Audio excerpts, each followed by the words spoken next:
What's good, everybody? Welcome to another episode of Over Quota. Please don't forget to subscribe, rate, and review if you haven't already. And like always, the J. David Group, which is my company, is sponsoring this podcast. We help today's go-to-market teams build tomorrow's unicorns. This podcast is also now being sponsored by Lego. For all you sales leaders out there, you ever absolutely nailed sales training or had a rep who killed a presentation that you wished you recorded to be seen later by new hires or other members of the team? Well, that's just one of the things that a Lego can do. Not only does it allow you to record your best content for practice, collaboration, and feedback, but it gives you a way to organize all of your best content in one place so it's easily accessible to help improve sales performance for everyone. Reach out to me, web@thejdavidgroup.com, so I can personally introduce you to someone who will take great care of you.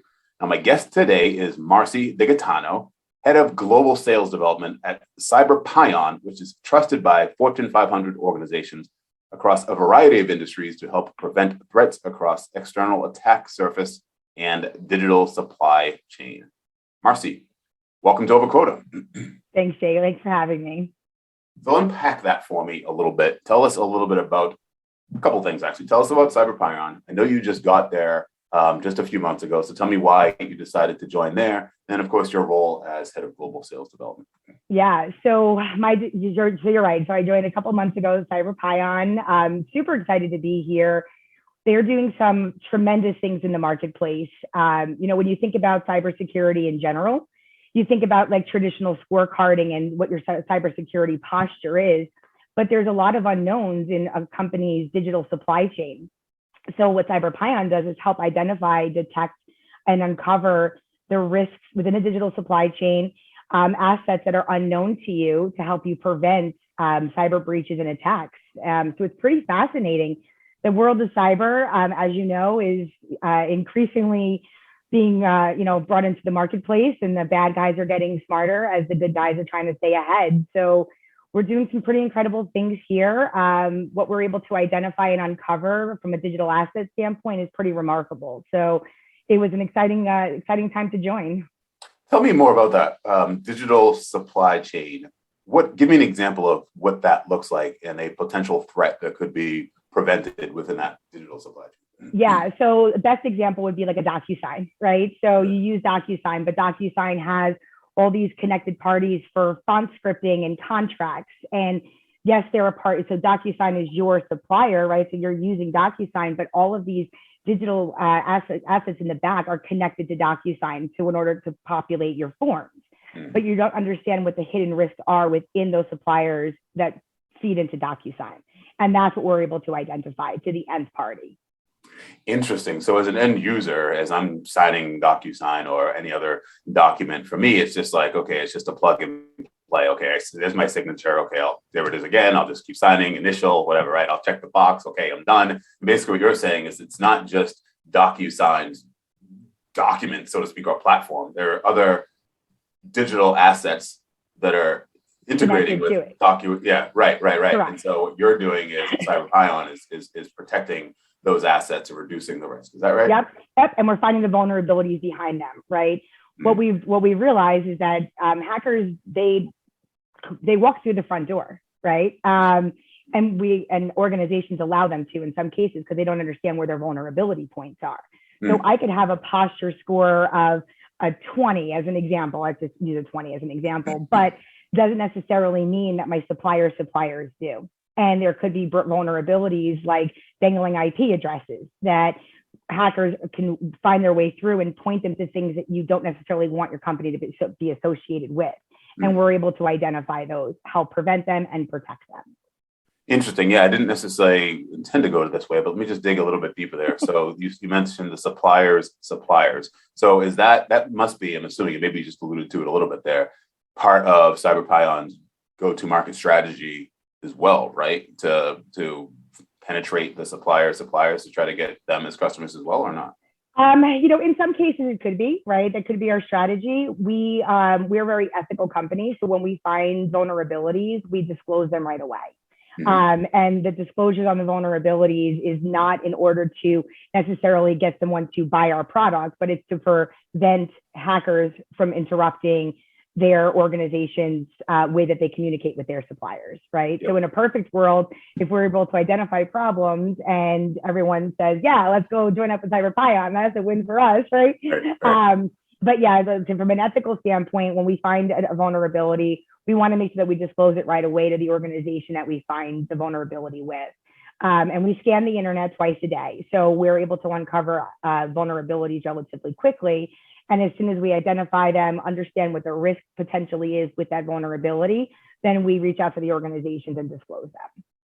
What was the state of the business or your team when they hired you? In other words, why did they hire you? Tell me about their vision and what your vision was when you first joined. Yeah, so my role was to build an inside sales team, SDR team from the ground up. So historically, CyberPion used external organizations as their business development outlet. And as we know, outside third-party agencies are great to use in a scaling capacity, but there's a different level of when you have an internal team, right? And there's a different type of result that you get from an internal team. So the strategy for me to come on board was to build a global inside sales team, SDR team, skill them up, and then really start to grow from that point forward. And that was exciting to me, right? So I think when we first spoke, I like to think that I have the best job and the most important job of an organization, right? I get to take people and bring them into a company, show them a culture that we want them to understand is that we value them, right? And we want to help them grow and succeed and grow within our organization. So that's part of what my role is. Tell me a little bit more about the external business development team and obviously building it internally. What are some of the setbacks, I guess, or challenges with an external versus internal? What are you more able to do that they aren't able to do for them? Yeah, I think there's, it's a level of devotion, right? So with external teams, with external organizations, they're on campaigns. So ultimately, what happens is that there's a time allotted that they spend on your particular campaign, but they're not working solely for you, right? So the vested interest for them, right, is to get a meeting and to walk away. But are those meetings actually qualified, right? What type of level of qualification are we doing? Communication is also a big challenge. Communicating with the reps specifically outside of just the manager that supports the reps, right? So then there's that bridge in between the two. For me as a leader, and especially managing those outside agencies, I need to understand what challenges the reps who are on the phone, boots on the ground, are experiencing, what they're facing. I need to understand what they're hearing. I need to also understand, do you understand what we do as an organization? Can you articulate the value? From a training aspect, training is done the way that a normal standard SDR house would be, right? It's their methodology, their formatting. Documentation is also a big challenge too, to understand like what conversations you're having. I've always been a big believer we should never be working off of Excel spreadsheets because there's a challenge with data transfer and data knowledge in that respect too.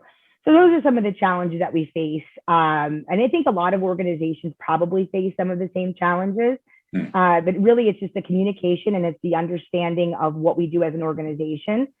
And how impactful it is to make sure that we're setting qualified meetings for our regional sales directors to pursue. Yeah, I would imagine as well that perhaps company culture somehow comes through more, even if it's not necessarily overtly while they're having conversations with their prospects. It's just sort of knowing holistically why the company exists, what the missions are, unique and different, right? All those kinds of aspects, right? Yeah, my unique, you remembered my unique and different. Of course. That is, I love that, right? Because that's what it is. It's unique and it's different and it's special, right? We're not a traditional cybersecurity company, right? So there is an element of special behind us. There's a lot of elements of unique behind us. Our leadership is phenomenal. There's a uniqueness behind our leadership. For having internal reps sit on calls with our leadership and our RSMs and sit on product calls and training internally, there's a different level of knowledge that you build. So when they're having prospect calls, and yes, I mean, everyone hates a cold call, right? But when they have these prospect calls, they're able to articulate and the value of our company, the value and the mission and vision of our leadership, and what we actually bring to the table. If you think about it, for me personally, as a sales leader, if I get a cold call, depending on what it is, I'll take a meeting, right? Because I'll always take a meeting because I feel like maybe they're one of my own reps. Like I'll always take a meeting. But I could be very genuinely interested in what they're trying to sell me. And maybe it can benefit the organization. So the one thing that always pains me is when the rep who I first engaged with isn't on the call. And now I have to regurgitate everything that I just told that other rep. And that's another challenge that I'm experiencing with the outside agencies now currently, because I don't have that warm introduction. And there is a level from a prospect standpoint where it's like, I just said all this stuff to you. Now I have to say it all over again. So that we're eliminating that as well. And we don't seem disjointed as an organization, right? Where I just set a meeting with someone randomly, and now here's another person I have to talk to, right? There's like a team selling environment, which is actually, again, very unique and very special. Yeah, for sure. As a buyer, I will say too, as well, that is one of the more frustrating things for me too, as well. When I've already explained my challenge, like the reason why we're even talking in the first place. And then I have to go and say the whole thing again. It's like, well, do you guys talk? Do you read notes? Like, it's just sort of frustrating. And especially on a 30-minute introduction call. So on my 30-minute introduction call, if I'm spending 10 of it talking about the challenges that I just talked about, then where's our time spent to show me the value in what you do? Yeah, right. For sure. Something that stood out that I just have to ask about, you mentioned phenomenal leadership. Define that for me. Why do you say phenomenal leadership? What makes your leadership so phenomenal? Take away just how brilliant they are as human beings. I mean, they're probably the smartest people in the world, really. But they genuinely care, right? And I think that separates them from a lot of other leaders that I've had in the past. When I look at their vision, when I look at how willing they are with their time, and that's a big thing, right? Because you talk about time and we have very little of it. I like to tell my reps that time is a hot commodity, spend it wisely. And the fact that they're so willing to give their time to, help, educate you and skill you up on what we're doing, right? They are willing of their time to brainstorm and run and pitch ideas off of, right? I was working with my leader yesterday on sending out an invite, and I'm taking notes, and he's like, this is not me telling you what to do. This is us like strategizing. And it's like phenomenal leadership, right? Yeah. It's not, I'm telling you what to do. It's, do you think this is going to make sense? Right. And I'm like, yes, because you're the smartest person in the world. Of course it makes sense. That's fantastic. I want to ask you about your leadership. Tell me about that. How would you define the way that you lead your team? And what does your team look like now? And what does your team look like now in terms of size? And what do you think I guess I'll ask it. Your team now and at full head count, what will it look like? Yep. So I have 2 now. So I just onboarded 2. Well, they're in the onboarding process. So they've been here a total of 9 days. I'd like to think that in the last 9 days, they've become a lot smarter than they were when they do it once in 9 days ago. We'll be a team of 5 by the end of the year. So smart scaling is also super important as well, right? I mean, listen, we could throw a ton of bodies into positions, but we need to do it wisely. And you need to kind of have a machine running constantly. So onboard the first 2, get them ramped up, get them, into their groove, make sure that they have their talk tracks down, that they have the educational foundation down, and then we bring on the next 2, right? And while those, my first 2 are my machine starting to run, they could also help with the training and onboarding for the next 2, and then the next. So smart scaling is also very important, because if you're coming into this industry, if you're coming into any new industry, as for any example, you have to take that time with your team to make sure that they are fully armed to be wildly dangerous on the phones, right? With all of your prospects, even in emails, thoughtful emailing. My leadership style is really lead by example. I will participate on team calls with my reps and their prospects. And I don't have them introduce me as the leader of the group, right? This is Marci, right? She's here as an added layer of support. I like to think that I am a kind leader, and I like to think that I'm a genuine one, right? And there is never any confusion. Honest and transparent is also another one, right? So there is never any confusion about what we need to get done, right? When we need to get it done, and we all work as a team. Let me ask you, let me just push on that a little bit. You mentioned, because I hear what you're saying, right? You mentioned kind, you mentioned genuine, then you mentioned transparent, and that there's no confusion. When I hear that, I hear, okay, there's direct, sometimes really honest feedback, and sometimes honest feedback can be painful, depending on who the recipient is. So how do you, and a lot of us, right, who are leaders, balance that? So what's your approach to making sure that you're genuine and transparent while also being kind and not necessarily beating somebody down?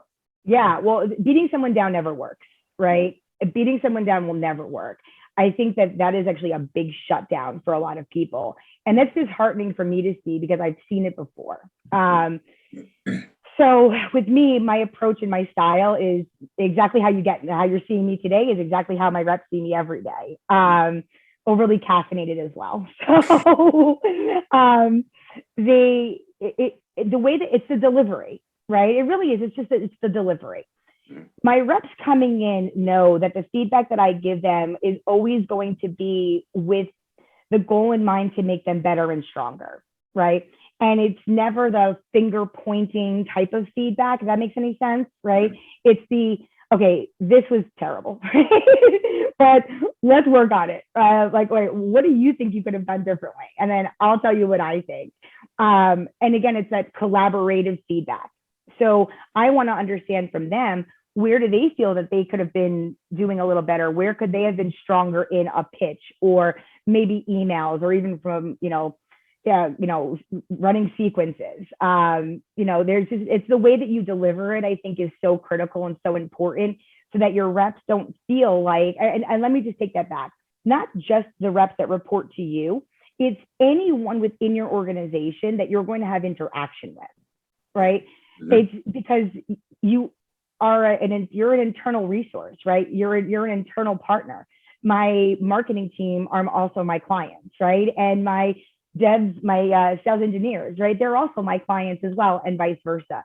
So how would I talk to my clients, give them feedback is the same way I would talk to my reps and give them the feedback, right? And it's a collaborative style that I think takes down a lot of the barriers and a lot of the intimidation on feedback just in general. And you get stronger and you get better. You mentioned delivery. It's all in the delivery, which brings up another question, which is that there's a soft skill that is wrapped within that delivery, right? Yeah. When you're coaching reps who understand the value proposition, understand objection handling, understand the market and everything that they need really to understand. They have the intelligence, right? They have the information. Yeah. All that, I would imagine, is learnable in the playbook and all that. When it comes to delivery, when you hear a rep on the phone or in a meeting that's just sort of either a lack of confidence or something that's just not coming off well or right? They're just not delivering information properly. How do you coach that? What's your approach to coaching somebody out of that and improving them? Yeah, so I think I told you this story when we first talked, right? So prior to coming to CyberPion, I managed an inside sales SDR team, and a girl that I hired had literally zero experience at all in the data risk world. She actually worked in healthcare, and she was like a medical biller, I believe. And there was something about her that I just knew was special, right? Again, special, right? So there's something I knew it was special. And I was listening one day, we trained her up, we skilled her up. She knew the talk track, she knew the value props, and she was great at, prospecting. But when she got someone on the phone, you're right, there was that level of confidence where she, you could tell that she was just so unbelievably nervous on the phone. And then when you heard the recording, it was, hi, my name is, I'm sorry, right? Little bit of a pitch, I'm sorry, right? And it was, I'm sorry, literally every other sentence. And so I called her up and I was like, there's really no reason for you to ever apologize for doing your job, ever, right? And like, stop with the, stop saying I'm sorry. Like, there is nothing to be sorry about. You are doing your job. And then I was like, can you also stop with the fake voice? I'm like, stop with the fake voice and stop apologizing. I was like, you are doing your job. You are doing nothing wrong, right? And there should never be an instance where you feel, or that a prospect makes you feel like you were doing something wrong by picking up the phone and calling them. You're doing your job. So then all of a sudden she stopped apologizing. She stopped using her fake voice. And it was like meeting after meeting after meeting. And she was my top performer of the entire team. I had all of my account executives fighting over her. It was great. Wow. Right. But it was just that, like, listen, I'm hearing you say this, like, but why would you say that? Like, why, like, don't apologize, and not in a condescending way either. Right. It's like in a caring way, and in a way that helps empower and support people. And that's the other piece of it too. It's, if there are levels of insecurity, find out what those insecurities are, and empower them to try to like break down some of those barriers too, right? There's never a reason to apologize for anything, especially when you're cold calling them, you're prospecting.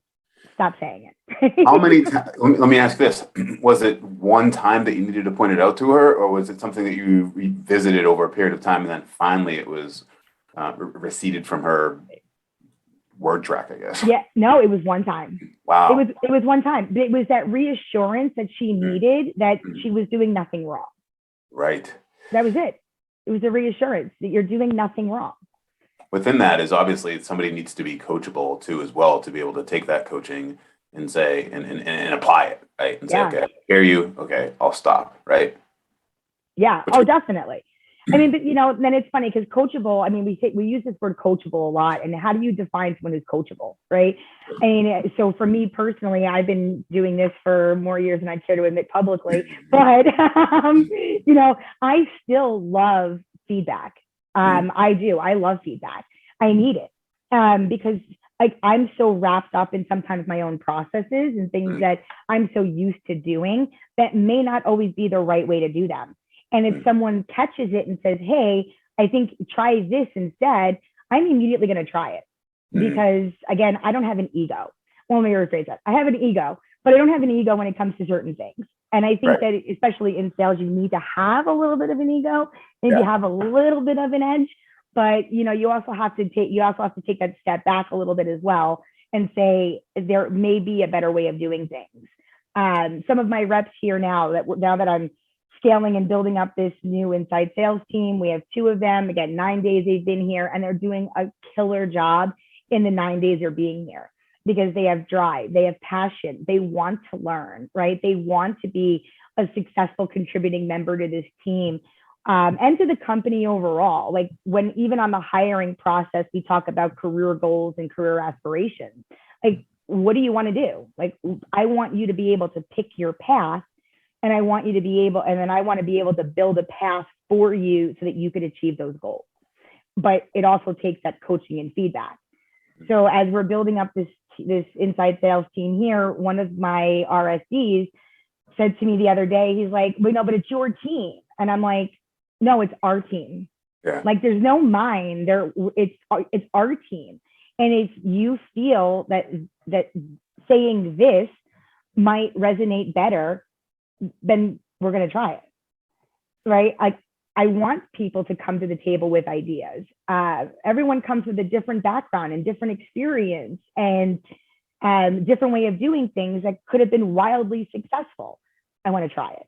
Yes. Right. Yeah. And you have to be open for that. And that's the same thing with like your coaching style and the feedback that your reps or you're giving your reps and your team members. Right. Can they take that and can they apply it? Do they feel a certain way afterwards? Then if they feel a certain way afterwards, you have to bring it back home and say, it's only to make you stronger. Right. That's it. It's really to make them stronger. When you say a certain way, you mean a certain negative way, right? Yeah, because sometimes you could feel a little certain way about something. Right. It's just natural, right? It's natural. We're humans, and we all have feelings. But that's the other piece of it too. You have to be connected with people's feelings and understand, like, if I say something this way, is that going to hurt their feelings? And then maybe I need to change my delivery so that it doesn't come off in a manner of where I could be potentially hurting someone's feelings. Yep, makes sense. I want to learn more about your onboarding approach, because that, from what I learned in our pre-conversation, that was interesting. Tell me about your onboarding experience so far. In other words, what has the first 90 or close to 98 days been like for you there? What have you been so for my onboarding experience, mine has been great. I've spent a lot of time with my direct leader. Again, he's been more than willing to give me a lot of his time, probably more time than he ever wanted to give me. But like, we're gonna capitalize on that though. But I have had a really good opportunity to sit with every department and learn their roles, learn their functions, sit on calls, sit on demos, listen to our product team, run through our systems and why it's important. And then that has then I've taken all of that knowledge in my first 30 days to build a training program for the new hires that are coming on board. The training programs that I've built are usually from scratch. So I'll take some of the best practices from old experiences that I know are tried, true, and work, and then couple it with what do I believe based off of how I've been able to learn it so quickly is going to be impactful for them to learn just as quickly, right? So it's, first of all, what do we do as a company, right? Why are we impactful? Why are we important? Why are we valuable? What are our clients saying about us, and how have we impacted our clients? And then we'll talk a little bit about competitors, but not much, because again, this space is so unique that competitors can be frenemies, that could be partners. And then bring them into, this is how the platform works. This is how the sales engineers articulate it. These are the ways that we send out disclosures, or this is the way that we should be interacting with our prospects. So it's based off of, like, what do I think the steps are in order for them to really get the foundational stuff in the beginning and then work their way through that process. And what does the end process look like? How do you know that they are ready? How are they? What's their confidence level need to be? Tell me a little bit about that. Yeah, so it's really funny though, because some people that I've asked the same question to, they're like, oh, it's got to be a confidence of a 10. So maybe my expectations are a lot lower, but I want a confidence of an 8. Okay. I want a confidence of an 8, because if I'm waiting for you to get to a 10, then it's going to be a while before you pick up a phone and start making calls, right? And it's going to be a while before you feel comfortable sending out emails. So within like the first week that we had, that my new hires came on board, I had them answering inbound leads. And all right, let's walk through this email template together, right? Let's like walk through, like, what did they click on, right? Let's now dive through systems. What did they click on? Can we identify what their interest level, what they were interested in? And then let's send them out a message based off of what you know today. And that has now built a level of confidence of, I know how to at least engage with someone who's coming in on an inbound, right? Okay, now do it on an outbound, right? Change some of your wording around. But it's been, but I want them at an 8. I want them at an 8, because if you're already at a 10, you can't, where do you go from a 10, right? Right. You start at an 8 and then you work your way to a 10. Is there a certification but at the end of it, and what does that look like? So how do you know that they're certified, ready to go, you're happy with where they're at? Yeah, so there is going to be there. So historically, what I've done is had like a full-on role play sales cycle conducted, where they make the first call. We have our first meeting. They do the introduction. They'll do the goals, needs, problems, challenges, evaluation on BANT methodology. Then they will do a demo of the platform, and then drive it up to like, okay, here's a contract. And then that's when I know that they are ready 100%. Here's a little bit differently. So here's going to be a little bit different where we, as an entire organization, get on a bi-weekly call and we do pitches and we practice the decks and we practice talk tracks. So my reps are actually up next week on the 12th in front of the entire organization, doing their cold calls and their cold call pitches. And then we have a new RSD that joined. He'll do his full presentation of a deck until like almost a demo. And then depending on what the feedback is from there, we'll determine whether or not they're like 100% ready to go out on the streets or if we need to like fine tune some stuff. Tell me about the rep that you had who I believe closed a deal within 9 days of coming out of onboarding for like something like $75,000. Tell me about that one. Yeah, so he's here with me at CyberPion now. There you go, smart. Yeah. And he's here with CyberPion. Yeah, you know, it was so funny because he was like rip raring to go. The kid was great, right? Rip raring to go. He's so excited and he's got such a great attitude. And I hate calling him a kid, but I do, right? Like because they're all my children, even if they're my age, they're all my children. So he was like super excited to get on the phone, and you just want to talk to him. I don't know why. You just want to talk to him. He's got a great personality and a great attitude. And he picked up the phone and he made a cold call, and the rep was the prospect on the phone was like, oh, this sounds interesting to me. But he was like fresh out of training, right? He was fresh out of training. So he went through that certification. He went through and he put 110% into it, which is even more important. So the prospect gets on the phone. He's like, well, this sounds interesting to me. Yeah, I'll have a meeting with you. And then once we had like the larger, deeper conversation, it was like, oh, wait a second, this actually is a need to have. It's not like we actually do need this. And it somehow just got fast tracked. Like it was a smaller organization, a lot of less decision makers or stakeholders within the company, but nonetheless, it was a need, right? It was a need. He articulated the value, but he did it the right way. And it wasn't, we use a competitor like yours, right? I understand what the differentiators are between me and my competition. So while you're using this, we offer this. And he was very honest and transparent about what we actually offer and where we sit on the page. It's piqued this guy's interest even more. And then once we did the full deep dive, he was like, yeah, let's get this done. That's certainly a confidence builder. As you were talking about confidence, one of the things that was coming to mind to me was small wins, right? Small wins that build up one's confidence. And obviously that wasn't a small win, that was a large win. So, yeah. That's fantastic. Yeah.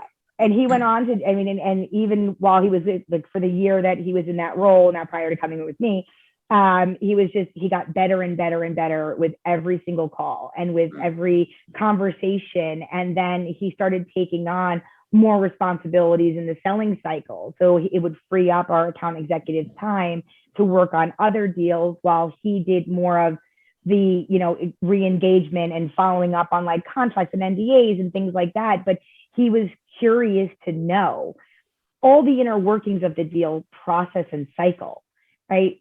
And that you can't just make up, right? Like there's a certain type of person and a certain type of character that possesses those traits and qualities.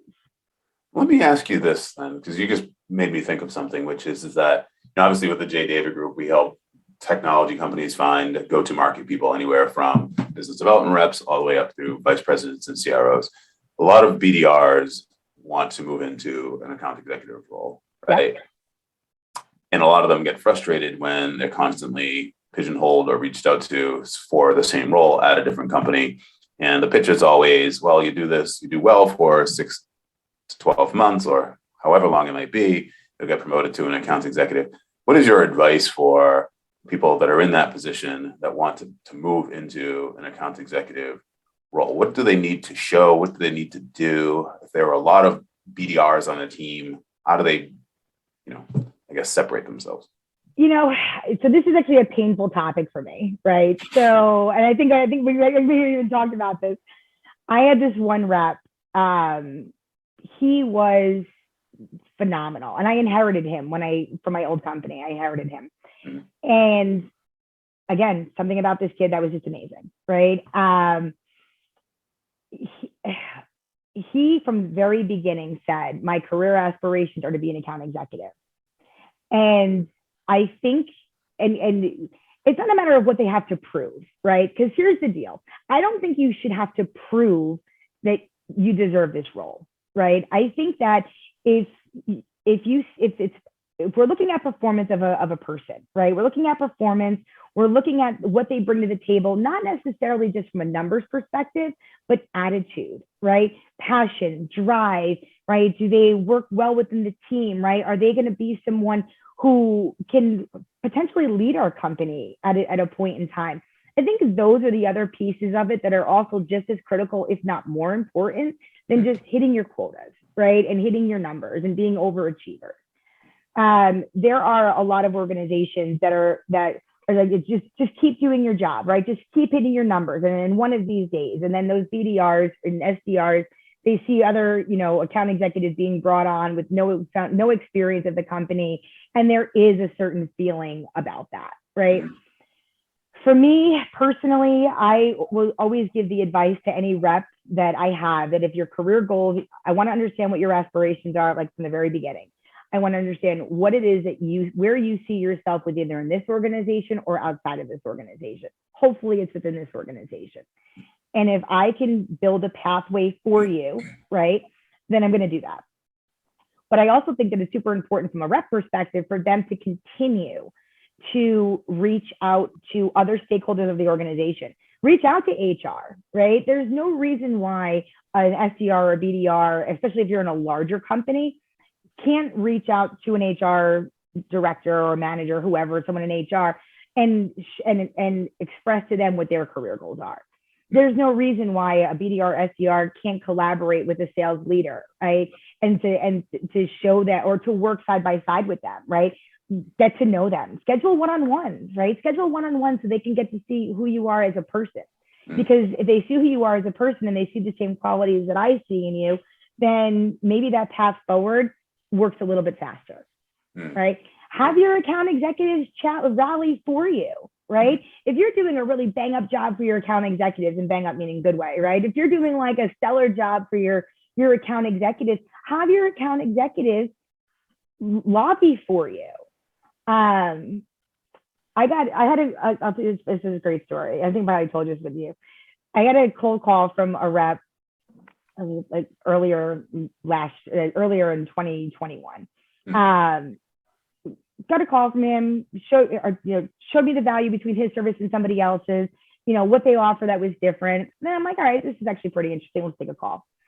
And so I have my little discovery call with him first. And we were getting to talking and he's like, hey, I'm brand new as a BDR. Do you have any advice? And I'm like, how much time do you have?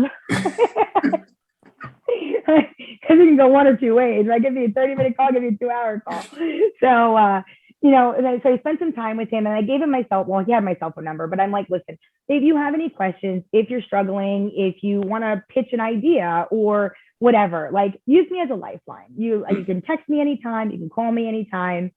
And I got a text message from him and he said that, first he was just like, he couldn't believe how much time I gave him, first and foremost, right? Just to help. Because not many people do that. And I think shame on leaders who don't do that, right? But then he said that his calls have gotten better. His talk track has gotten better. His meetings have gotten better. He's qualified better. His account executives have also expressed to his leadership how much better he got within I think it was like 45 days, whatever it was. And then he's like, you're the real GOAT. And I'm like, is he calling me a farm animal? So after a simple Google search, I realized it was not an insult, and I'm like, all right, that's great. But I expect for him to follow up with me, right? If I don't hear from him, I'm like, hey, how are you doing, right? Like, did you hit your quotas, right? Like, are you on AE track right now? And we've kept that dialogue and that conversation open. There was a rep who was interviewing at that same company, and the kid had to do he had to do like a discovery call with someone. He's like, "Can I give him your number?" And I'm like, "Absolutely. Like, give him my number. Like, let him do a role play with me. Let him do a discovery, so like it can help him. This is our job. Like, this is our obligation to do this, right? Not for anything other than it's our obligation to make people better." That's evidence to your commitment to your vocation right there.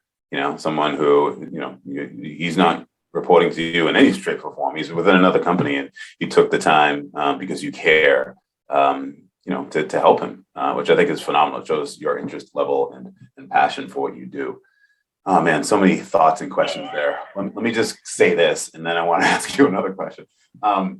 What I hear you say there about BDRs/SDRs advocating for themselves brought to mind sounds like a sales process a little bit, right? In other words, perhaps there's a sales leader in there or an account executive who's the champion, right? You've got someone who's the stakeholder, who's the sales leader, or the economic buyer who might be somebody, like these types of things. And it's good practice, frankly, for them to go through a sales cycle and bring the stakeholders involved on both sides of the table, right? Maybe there's you on this person's side of the table. Then you have the sales leader this person would now be reporting to next with an account executive, and you're getting executive level alignment. And there's HR, and everybody has their own sort of stakes that they need to align before it's actually a deal, right? Yeah, of course, but that's exactly what it is, right? I mean, just think about this: a general interview process, right? So general interview process, you have an HR, like a recruiter that does like a pre-screening, right? And then you meet with one person and you have to like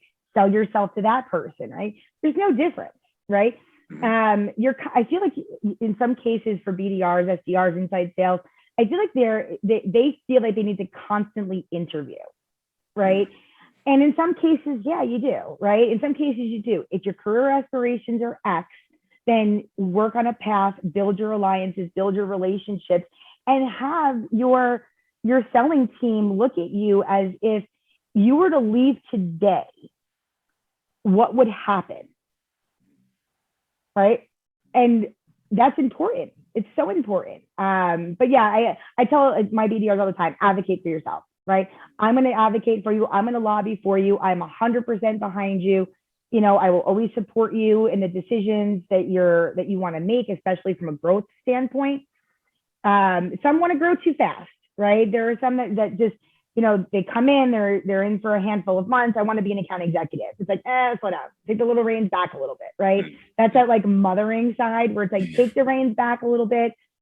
Let's like how comfortable do you feel on this, right? And it's like, all right, what's your comfort level? If it's less than if it's less than a 10, right, we're going back to basics again, right? But yeah, you got to lobby for themselves. There is time, but it shouldn't be more than a year, right? It shouldn't be more than a year. If you're in a role for 6 months, take on some more responsibilities with your account executives, partner closer with them, take some burdens off their plate so that you can also learn the sales cycle itself. Yes. Right. Yes. And now you are fully armed to say, I've hit my quotas, I've set my meetings, I've developed my pipeline, I know how to work the inner processes of an organization. I'm ready for this challenge. Yes. You mentioned part of that is not necessarily to focus solely on I hit my numbers, I hit your quota and all that stuff. It brought another question to mind for me. And I know we don't have a whole heck of a lot of time left, but just give me your thoughts on like when do you, right? Because you haven't been there even 90 days yet. You've got 2 people that just started 90 days ago. There was an external service that was doing this work before. How do you start thinking about KPIs and goals and those types of things? Like what sort of data are you looking at? Just tell me how you're thinking about that. Yeah. So, I mean, honestly, I'm starting from like basics, from ground zero, right? So full transparency, this year I'm probably gonna make up a lot of it. I'm not gonna lie. This year I'm really just gonna make up a lot of it, right? But that's that transparency and honesty thing. Sorry, Ron. Right? But like that's what we're doing, right? We're making it up. No, I mean in all fairness, I'm gonna take my I'm going to look at, what our quota, what our goal is for the year, our ARR goal for the year, and what we need to deliver, right? And then I'm going to put realistic goals in place, right? And then you have to set the realistic goals. If you set things that are completely out of left field or unattainable, you're setting your team up for failure. The nice thing about with our group here and with our team here is that it's not just the inside sales team that are out prospecting and sorting and setting meetings, right? Our regional sales managers are very much part of the prospecting efforts. And we do have some relationships that we work with partners where we can leverage some of those relationships too. But I'm gonna kind of take a sheet out of my old playbook, right? Like you need to have 15 qualified meetings a month, and on these 15 qualified meetings a month, this needs to convert to this. And maybe there could be some adjustment as we move forward, but there isn't, because of their, again, reporting. I don't have reporting from an outside agency that's actually quantifiable. A lot of it's just going to be like throwing it to the wall. Right. Yes, I was laughing there. Ask me next year. Yeah, I was going to say, I will. Believe me, I will. I'll hold you to it. I'm laughing more because, I just had that same conversation internally here with my wife, who happens to run my business with us as well. And we're starting to think about, it's not just us anymore. We have a team of people, and we're starting to think about how to set goals. And, we're about to bring on a fractional CFO, and, she was saying, well, we could set these numbers, but the CFO might be like, you're crazy. Like, this is like, why would you set these? And I said, well, we can't use that as an excuse, because what if we never had brought on a CFO? Like, at some point we have to decide, what the numbers should be based on what the company goals are. Right. Yeah. And I said, I'm like, it's never going to be perfect, but, let's put something there, Yeah. And something is better than nothing. Right.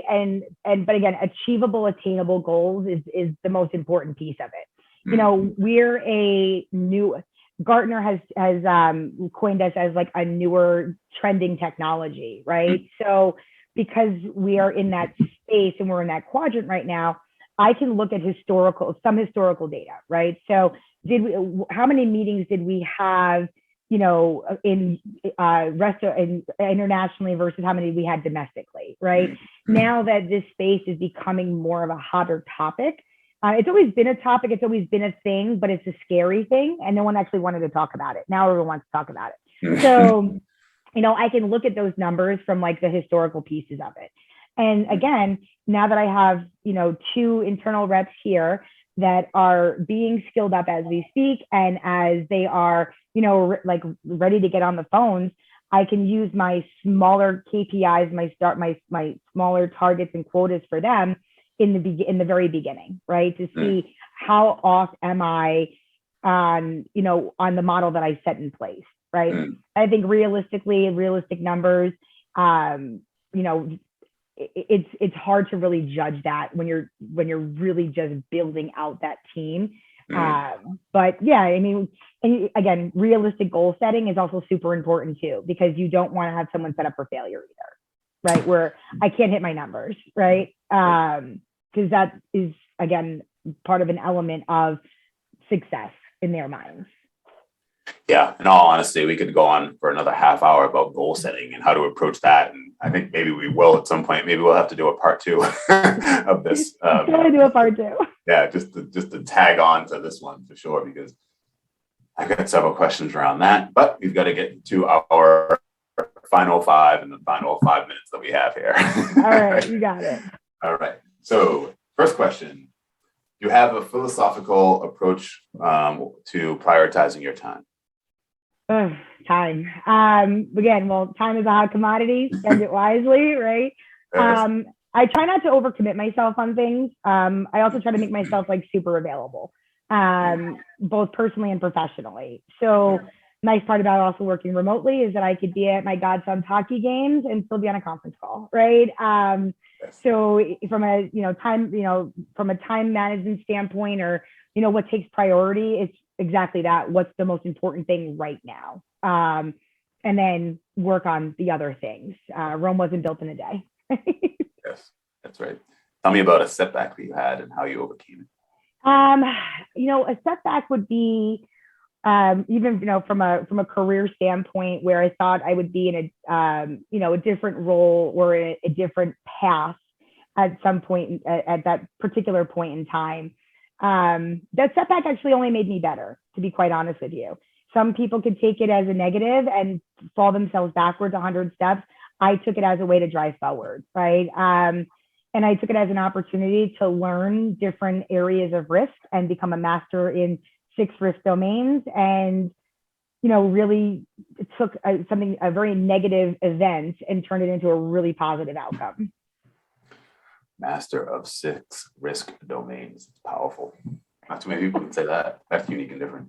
Unique and different. That's right. Your new favorite words. That's right. I love that. How do you manage stress or prevent it from overcoming you? That's actually a good one. I try not to get stressed out.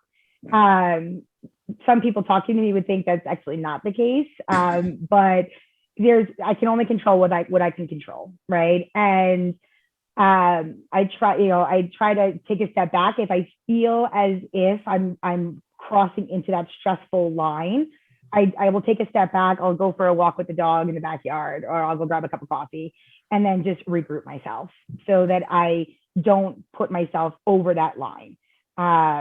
Stress is not something that anyone should have in their lives, although we are in sales, so there is a lot of stressful elements to it. But yeah, it's just, take a step back and regroup, right? Go for a walk. Maybe I'm too close to a project where I'm stressing myself out because I want it to work perfectly. It's not going to be perfect, right? Figure it out. I had one of those walks with my dog yesterday afternoon for that exact reason. I was trying to figure something out, and I was like, I gotta go for a walk, And then you come back and you're like, oh, I got it. Yeah, I was actually halfway through the walk, and I go, I think I figured it out. Yeah, right. Like go for a walk. Go talk to your neighbors. That's right. I'm like, I gotta go. I gotta write this down. Yeah. Don't talk to me. What do you want to get better at right now? I think there's always room for improvement in so many different things. Every day I wake up and ask myself, like, am I a better person than I was yesterday? Right? Did I make a positive impact in someone's life, in someone's day? Right? Did I, where can I improve from a self standpoint and how people view me and view the brand that I want people to think of when they think of me? So I wanted to continue to get better at that, to just be a better human.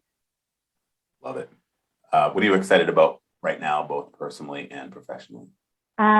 Professionally, super excited to, be a master of my 7th risk domain, building out my sales team. I'm so excited about this, and all the potential that they have and what they're capable of doing.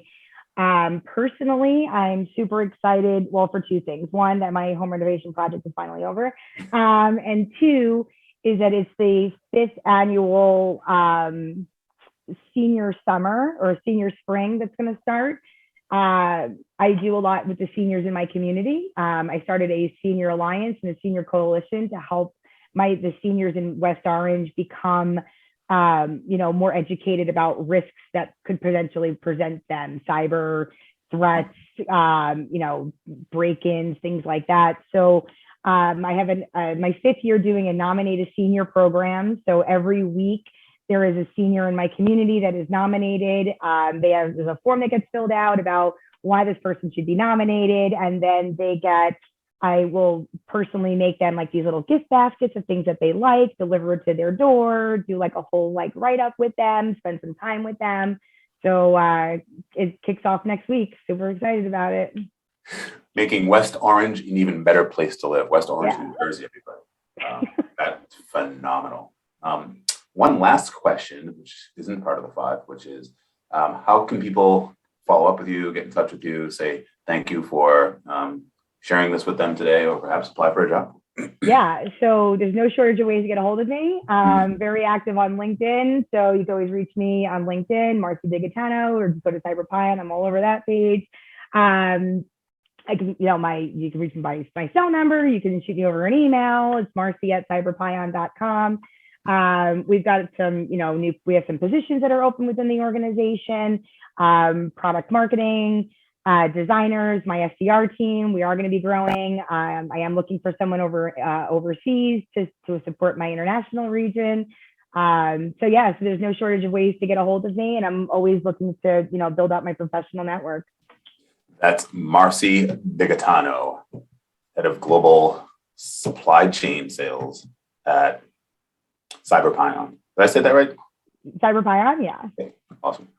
Marci, thank you for going over quota. My pleasure. Thank you. Thank you, everybody. I'm cueing the music.